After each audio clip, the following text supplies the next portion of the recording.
हम सिंगर सतेंद्र दीवाना आप लोग के बीच में एक छोटा सा गीत लेके हाजिर बनी।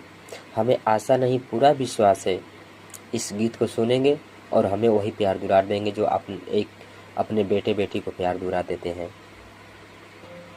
कैसे मास्टर साहब? एगो दुल्ही अपना पति से कहतिया, ये जी सुनी ना, हम बनबे नया नया कनिया बानी, हमसे कुछ ना सौर है। सुनी उस सुनावत या दुल्ही अपना पति से कहतिया। कैसे कहतिया मास्टर साहब?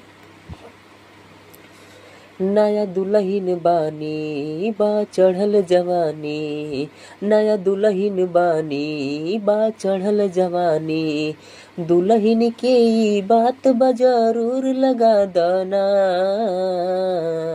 धन काटे के नहीं खेलूर बलम मजदूर लगा दना, धन काटे के नहीं खेलूर बलम मजदूर लगा दना।